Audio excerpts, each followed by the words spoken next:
We know a lot about Quantic.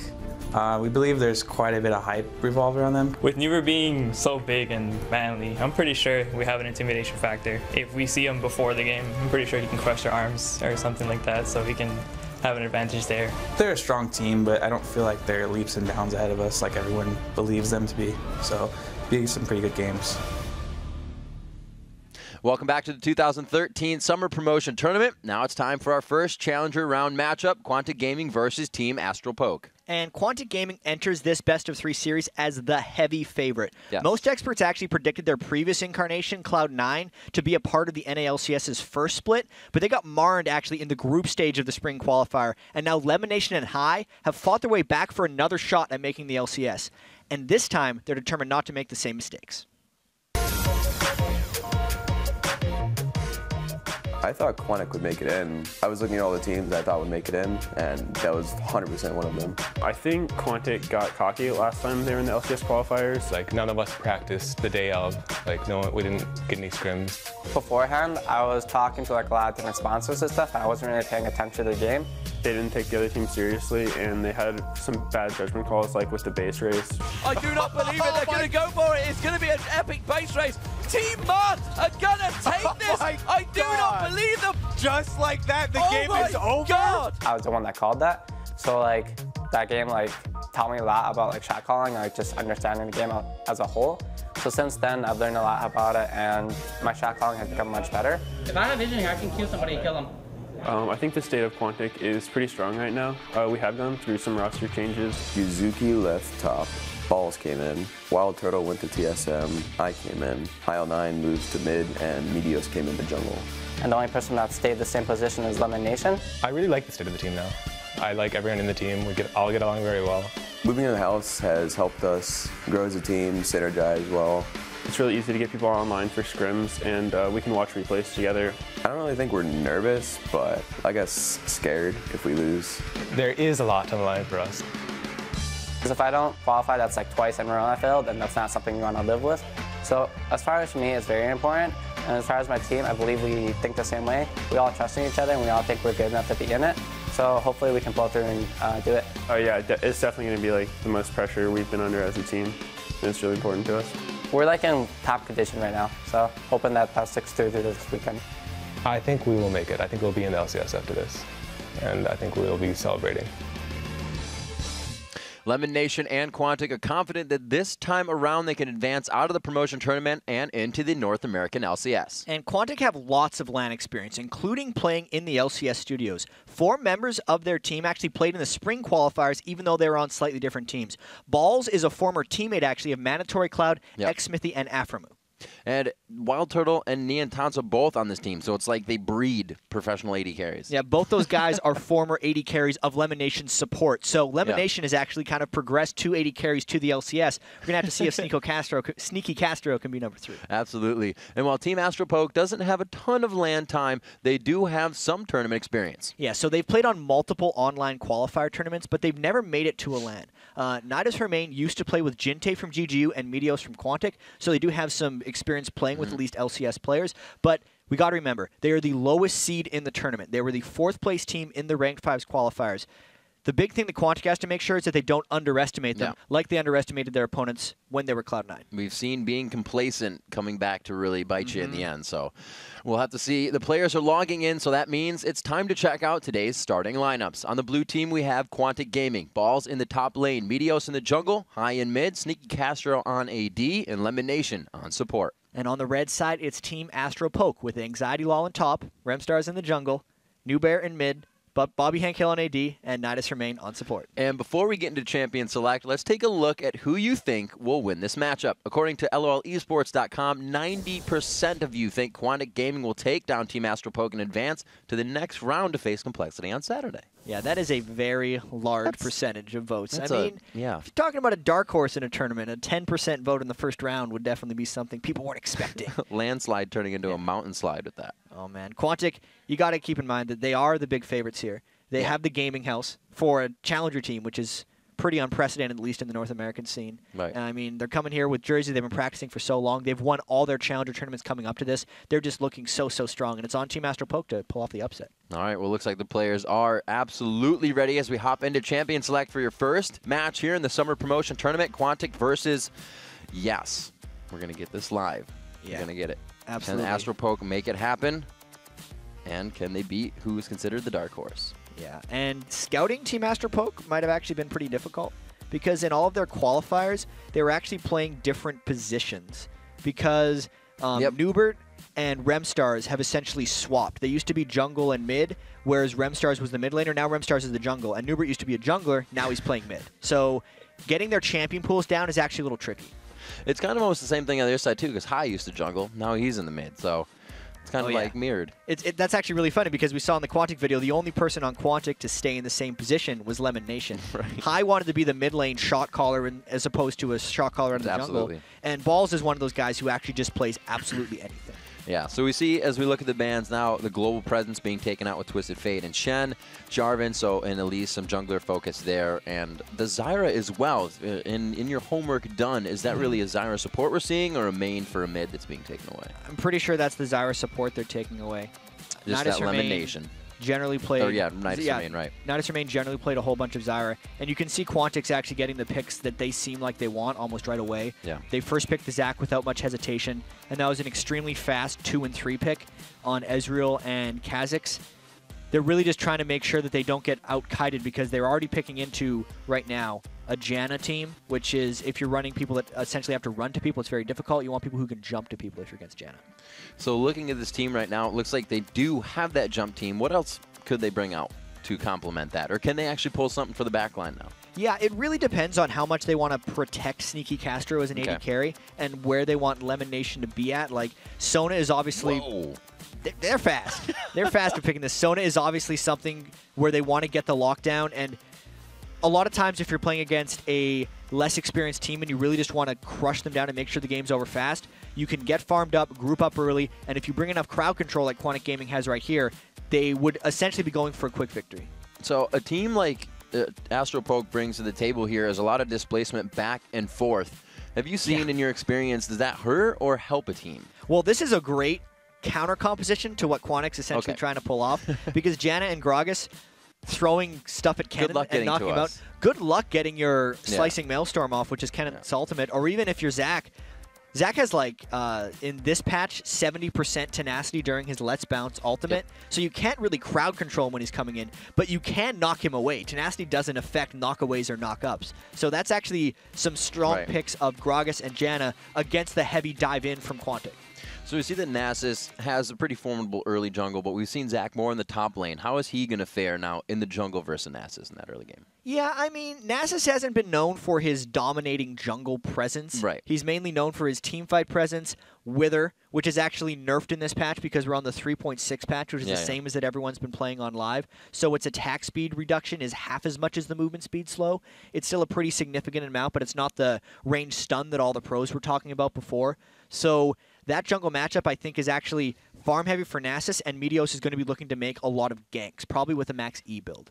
And looking at those lanes, we do see not really much crowd control for any of those lanes to pull the ganks off. What's the best way for a Zac to really come into a lane where you're not seeing that crowd control? Surprisingly enough, Zac just jumps. Like he doesn't once matter he where gets it a comes few from. ranks into his elastic slingshot, he can just get on a person and apply his own crowd control. Obviously, it's aided a little bit if Hai could get like his passive slow off as Kha'Zix, or if Balls could land a Kennen stun early on. But for the most part, just jump on him. All right, ladies and gentlemen, here we are, Rivington the third. Joshua Leesman bringing you your first summer promotion tournament game of the summer promotion tournament. This split is about to happen, and our teams are trying to get in. We have the team Astropoke versus Quantic now going head-to-head. Astropoke is going to be on the purple, Quantic on the blue side. And Jat, as I look at these teams, they're before 6, there's hardly, I'd say, zero crowd control coming in. Really hard crowd control. Yeah, especially if you look at Team Astropoke, like they're never going to have a stun on their team.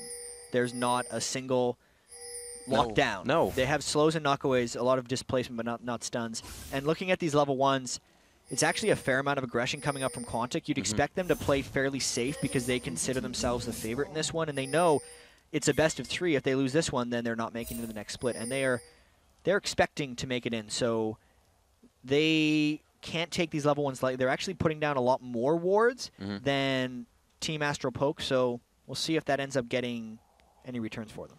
We'll see. A lot of these challenger teams do state that they like to have more buff control than usual. It's a factor that they play into the game that makes their early game much stronger, but it would make any game early, or any early game much stronger. So we'll see if they can pull it off and if it can be defended by Team Astral Poke. The wards are there, so they know they're all focusing the blue side, and they choose to not go in again, Jap. That was actually a really clever pink ward by Nidus Remain there from his Janna. They, since Team Astral Poke had put all of their people in the red side jungle, the only thing they wanted to make sure is there was no vision control in their blue side jungle, so they actually used the pink ward to take a chance of trying to clear out a ward. And luckily they found it. They essentially guessed right that that's where Quantic had went. And even with the elixir change here, we didn't see it much in the end of the LCS there, but they are still going red elixir for mid Kha'Zix and Balls and Kennen on the top lane, who may still be going AP in the end. Yeah, we got to keep in mind that these are expensive red elixirs now. 350 gold dumped in right at the start of the game, up from 250. So that means they can only have 3 health potions with it, as opposed to the previous 6 that you were able to bring. So if there's any harass that is able to get poked down onto high in the top lane, or Balls in the bottom lane, since they're both the guys with these red elixirs, it could potentially make them pay since there's no red elixir openings over on Team Astral Poke.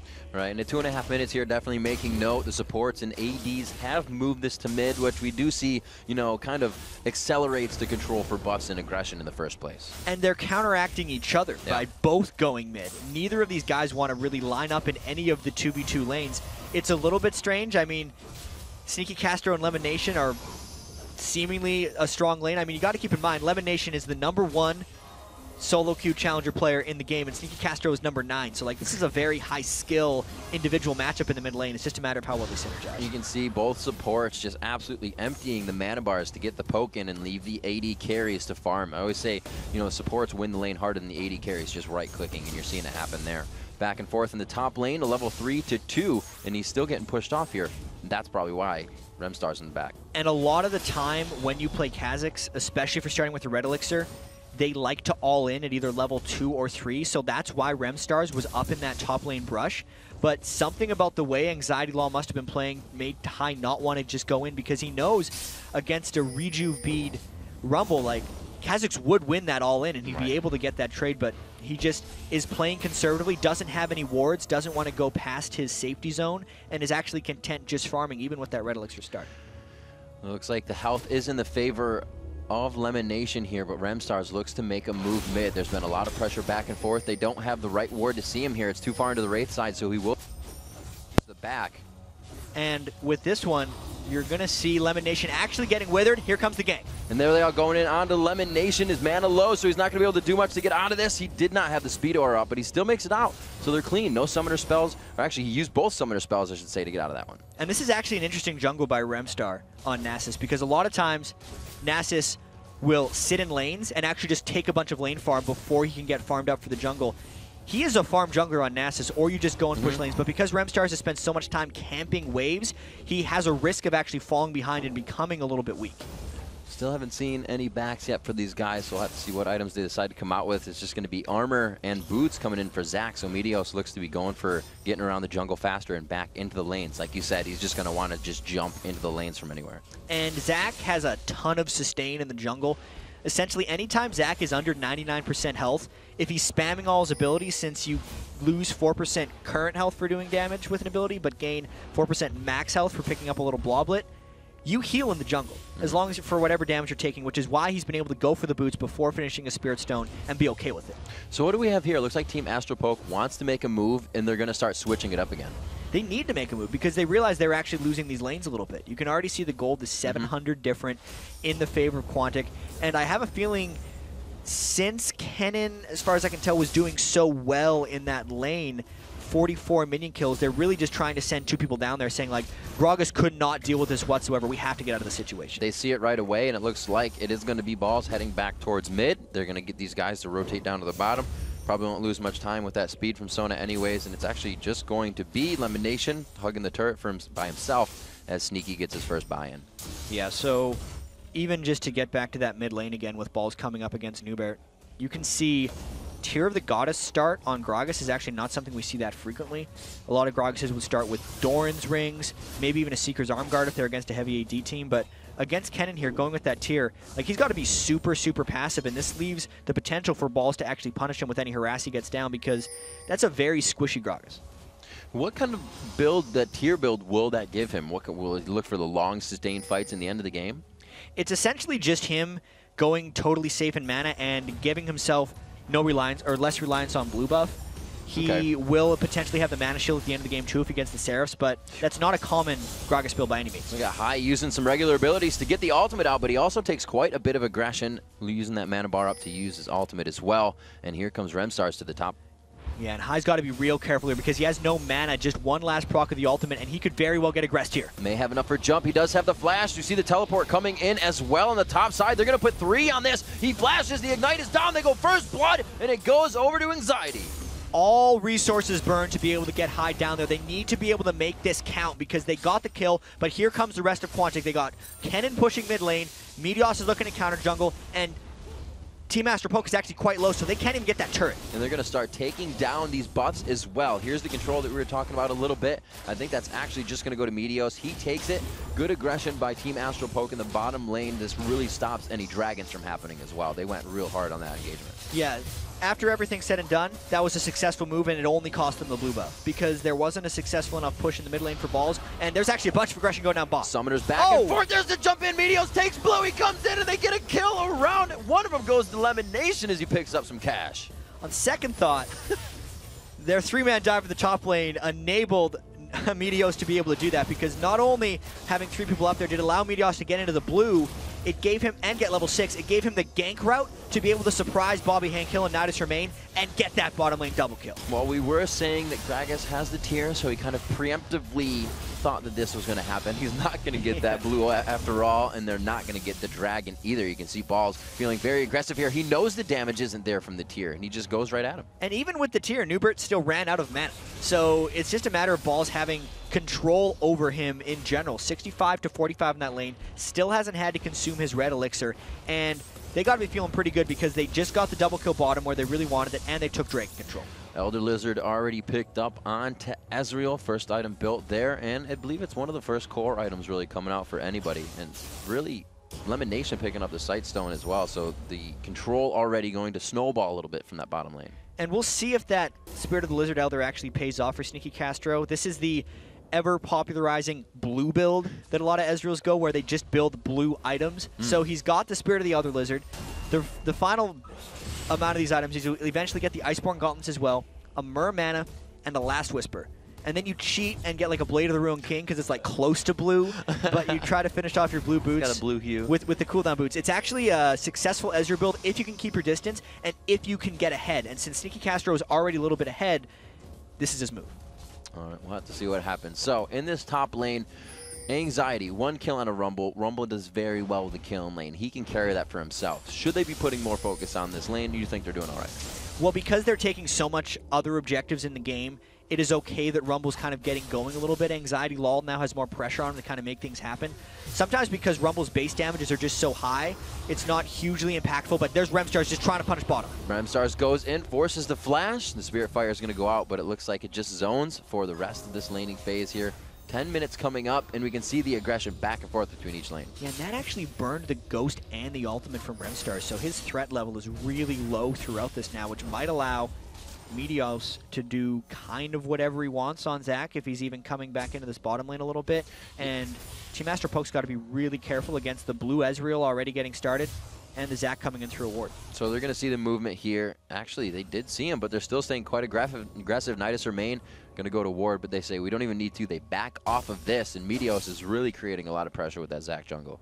It's just a matter of them knowing that the pressure is down from Remstars as well, and because the engagement range and threat level from Meteos is just so high, constantly Team Master Poke is having to go back to base and shop because they're taking so much harass in these lanes that they're just losing overall map pressure because their people just aren't at their turrets or in lanes. And I really like what Quantic is doing here. It's kind of like, I think Balls has matched up against everybody so far in the lane. Now he's up top against Anxiety, and High is in middle, just fighting it off. Meteos coming over, they get the jump in for dive buddies, and it looks like he's forced to use the ultimate to get out. Very nice play by both. That was a really good ultimate by Newbert there, actually, because Balls and Meteos were like right on top of each other. Actually, Balls is just going to go. He's going right onto him. Like I said, these guys haven't seen each other yet, so they're not expecting the damage that came out. And it looks like Anxiety got caught off guard here. If Balls can get that lightning rush up, he definitely has this in his advantage. He has full energy right now, and it's got to be a very careful play here for Anxiety. Balls does not feel he can get it with that Flame Spitter. Yeah, Anxiety Law was using the creeps to his advantage there, knowing the Flame Spitter goes through everything, but Balls could only kill him if a Shuriken went through the creep. So that's why Anxiety was kind of bullying him back, even though he lost the initial trade. Really good exchange of skill up there in the top lane, but while all that was happening, the turret was taken mid after the gank that didn't quite work out for Quantic.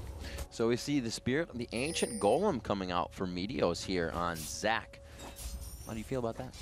I feel like that's a pretty good item. I feel like it's a great item. He does grow with the HP, so it's a nice item. Yeah, a lot of people will go the Spirit of the Spectral Wraith on him because they feel like the spell vamp, and since he's an ability power scaling jungle, is adequate.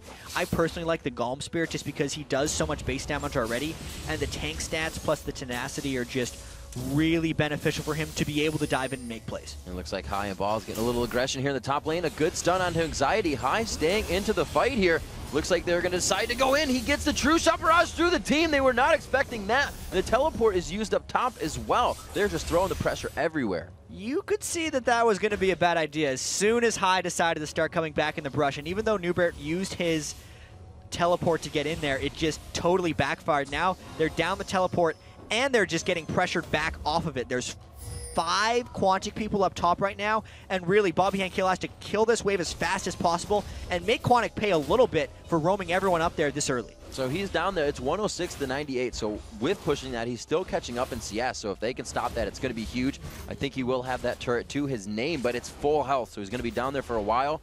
And it looks like they're going to have to set up and figure out what Quantic is going to do after that push. They have map control right now, and Team Astro Poke is trying to get that back. It's the situation in the game here where Quantic has taken down the 3 outer turrets. And it's for Team Astro Poke, like, what do we do now? We're already getting up pressure. We're already not feeling safe in our lanes. But now we're even farther back. And, like, yes, they were able to get this turret, which helps a little bit. But that bottom laning phase has already ended. Like, Sneaky Castro is going wherever he wants, building more and more blue items. And the snowball may be on. And because they pushed so far through, no turret in the back, they're in big trouble, Riv. And they're, yeah, big trouble if they keep running. Meteos is going to be right in the front of him. Bobby Hankill has to turn left. High is getting one of these. They say, let's bounce. Taking down Nidus Remain. Bobby Hankill still found. It's going to be the lightning rush into Slicing Maelstrom. He still has the Shuriken in his hand. Doubles up on the lightning again with his W, and they finalize another kill. 5-1. Here's Anxiety and Castro now going head-to-head in the top lane. Like I said, everybody's just getting their 1v1 on this game. And every one of the 1v1s is going to Quantic. Every lane for them seems to be winning. Even Ezreal was up there dueling Anxiety Law, who really needs to be the person who's in position to create action for Team Astro Poke, and it's just not working out that way, as Quantic is doing whatever they want. And this becomes the scariest part of the game, when you can't even think. The auto attacks feel like abilities from your opponents, and that's really what's happening right now. Lemon Nation taking a few turret shots to boot as they make their way out at just about 15 minutes in the game. Not too many core items are finished, but I think that's because people have a lot of gold and they just haven't backed yet. 1,000 gold in the hands of 3 members of Quantic right now. And they're going to be able to pick up another dragon. Even though it's smack dab on top of a ward, there's not much Team Astro Poke can do to come down here. Rumble's trapped up in the top lane. They're thinking about roaming down, but they realize it's just another dangerous place to go. And this is just one of those situations where you're damned if you do, damned if you don't. Absolutely. You can try it, try to get that experience. But right now, they're playing it safe, and they should. They're down 7,000 gold here 15 minutes into the game, and that's going to start to be core items on a single person for these guys, for Quantic. And there's where the 1v1s are coming out that we've talked about. The Morellonomicon finished on to Newbert, along still with that tier being stacked, so very mana heavy on the Dragon.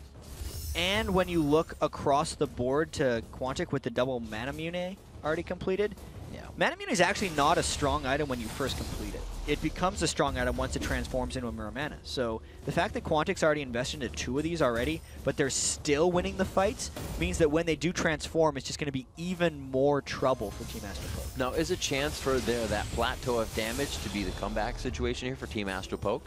It would be a small comeback percentage if Team Astro Poke actually had items that could even equal the weak Manamune. Like, it's a pickaxe versus a Spirit of the Elder Lizard and a Manamune. Like, that's not a close comparison. Right. The Morellonomicon plus tier is okay for Gragas, but that's not going to be spiking anybody out just because there's level advantage and tank stats on a lot of people for Quantic right now. Right, and you rely on that. You expect a Gragas barrel to chunk somebody's health out and whatnot. You'd be able to engage with those, but right now it is really the disengage. What they brought to the table is being used 100% for what it was brought for. We're seeing these take down the turret here in the mid lane. This is going to be the first second tier turret, but they don't want it to go down. Astropoke still putting down the defense. Meteos waiting off in the wing here, but Astropoke really not putting that many wards down close to them on that side, so could be in the engagement for Quantic. And I want to see how Quantic handles this situation, because they've always been in the situation where they kind of like feel they're better. When High was play calling back in the first qualifier, he made some very aggressive calls which ended up costing them a game in a base race. How slow are they going to take this, considering they feel like they have control? Are they going to have that killer instinct, or are they going to be too passive because they've made some mistakes in the past? I think Team Astropoke knows now they can't leave 2 people at a turret. It's got to be 3. It's got to be 4. You can see their health bars are half now, and they haven't even really engaged in the fight. They're just trying to poke back. Yeah, and it's not working that well because High's poke is just absolutely crazy. Even Sneaky Castro's poke, you land 1 Mystic shot, it'll ping him for the damage plus a bit of true damage burn, and there's just the initiation. There goes the Zac attack and the slicing Maelstrom. They just start wiping down Team Astropoke. They look for the second tier turret, the inhibitor turret, and possibly inhibitor jet. And right there, Quantic had poked down 2 members of Team Astropoke to go back to base, but 2 people were still sticking around, so Anxiety and Lol and Nubert just got crushed because it was a 2v5 dive. Oh my gosh, that almost took the rest of Nidus Remain's health from Meteos' leap. They're going to be able to get this inhibitor, spawn those super minions. Looks like they're going to back out after this. They may not press it too much. They're going to head out, grab those buffs, maybe even grab a Baron. The fight could be quite easy for them at this point. It's a 50% gold advantage 17 minutes into the game. This is a Quantic Gaming domination right now. I imagine they're going to all go back, buy even more goodies from the shop. There's already a last Whisper that just got completed by High. They're going to make sure all these lanes get shoved up because both the top lane and the bottom lane are actually kind of pushing towards their base a little bit. Now that Quantic has picked up the inhibitor, all their minions have that 100 extra health to make sure that they're permanently pushing. They could probably just do the same act on the other inhibitor turrets even without the Baron. So we'll see what they decide to do. Looks like Team Astropoke is trying to keep their warding up, keep that map coverage there, and give themselves an advantage for maybe a 1-2 pick and find a way to an objective. Right now, they're really on their heels, though. The crowd control they didn't bring to the table, obviously not helping them. What way can they itemize to correct that? Well, first off, to get to the items, they need to get gold. Like, you can itemize all day. It's like, yeah, well, they have a cannon. They want to get some Mercury treads and maybe an Aegis of the Legion for magic resist. But they can't afford any of those things yet because they haven't been able to farm. They lost the majority of their lanes. You can see every individual on their team has less minion kills than the Quantic member on the other side, and all the dragons and all the turrets are going down. So, like, you can't itemize if you don't have gold rates. And kind of a walk-in engagement here. They haven't dealt damage, but they have received it. Balls on the top there, just kind of back and forth with Anxiety, and they just have a good amount of poke themselves against really a poke disengaged and poke composition from Team Astropoke. So they're getting around it, and Kennen, a great one to dive to the back line. And this is one of the most dangerous turrets to hold in the game because you can get taken around the back so easily. If High jumped in there, if Meteos jumped in there, if Balls came in there, they would just lose the team fight. So, I mean, Team Astropoke was out there, but they realized how dangerous that is. Absolutely. Throwing out missiles, High jumps in, trying to make it look good, but he just backs out without any damage. Still look good, though. Props to High on that. 8-1 at 20 minutes in. Like you said, that 10,000 gold lead, having big factors here in the form of core items just completely finished. Lanes won for Quantic, and they're pressuring turrets with smiles on their faces. They're really not worried about much. Tap is forced to just farm in their base right now. And Team Astropoke, as you said earlier, is getting poked down. Yeah. Unfortunately. And it's because also the middle inhibitor's down. So, like, look where High is. He's in the base, making sure that they can't go. And they just splitting him up. Meteos dives in. There's one of the disengages. They still have the Janna ultimate up, so they can do that a second time. Equalizer goes down, but they can't follow up, so it's really just a deterrent of damage going in. He bounces back the Slicing Maelstrom to get the kill on his teammate, and it looks like they're going to be able to continue this fight on. 2 kills coming in for High as he gets the reset. They take the second inhibitor and possibly a Nexus turret with this. Yeah, that was a 4-for-0 fight with almost no opposition. Quantic, only 20 minutes and 30 seconds into the game, draws a surrender. And there it is. Team Astropoke calling out the surrender for the first game. Their mindset on game 2. It is difficult to play early in the morning when you're not on your game if you haven't had time to practice, but right now we see that Quantic completely came to play today. And they were here real early this morning. I mean, Yes. we were here early as well, but I believe Quantic was coming in here at like 7:30 in the morning, making sure they got in the practice rooms as quick as possible and just making sure they were ready to play in this game. And that's some slightly stunned faces from Team Astro Poke. And when we saw Quantic just previously, they looked like business as usual. Absolutely. And you have to consider, right, coming in here, they're playing in the different setup and whatnot. We've even heard the pros say it's a little bit different. So, you know, maybe they were just dealing with that the entirety of the first game. You know, we're making this call, we're making this call.